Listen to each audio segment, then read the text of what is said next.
Sir parents meeting முடிஞ்சிருச்சு, என் பையனை வீட்டுக்கு கூப்பிட்டுட்டு போறேன் சார். வாங்கம்மா, என்ன கிளாஸ்மா? நாங்களா சார்? நாங்க மிடில் கிளாஸ் தான் சார். மிடில் கிளாஸா? உங்க பையன் என்ன கிளாஸ்னு கேட்டமா? ஏன் சார், நான் மிடில் கிளாஸ்னா என் பையன் மட்டும் என்ன ஹை கிளாஸா? அவனும் மிடில் கிளாஸ் தானே சார். ஐயோ கடவுளே. ஏமா உங்க பையன் என்ன கிளாஸ் தான் படிக்கிறான்? ஓ, அதை கேட்டீங்களா sir? 4th standard B section. Miss பேரு சித்ரா மிஸ் சார். சித்ரா மிஸ்ஸாமா? என்ன காரணத்தான் அழைச்சிட்டு போறீங்க? ஒரு 2 நாளா ஒரே வயித்து வலின்னு சொல்லிட்டு இருக்கான் சார், அதுதான் ஹாஸ்பிட்டல் போலாம்னு. பார்த்தா அப்படி தெரியலையேமா.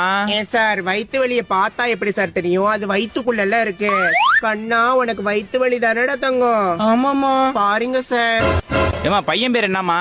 சார், என் பையன் பேரு ஜீவன் சார். இவனுக்கு ஒரு தம்பி இருக்கான், அவன் சஞ்சய் வீட்ல இருக்கான் சார். இந்த பையனோட அம்மா தானே நீங்க? என்ன சார் கேள்வி இது? பார்த்தாலே தெரியலையா? முகச்சாடையிலேயே தெரியல. எச்எம்ட்ட சொல்லிட்டு போங்கம்மா. சரி சார், சொல்லிட்டு போறோம். என்னடா பெரிய சிபிஐ கணக்குல கேள்வி கேக்குறாங்க, வா போலாம்.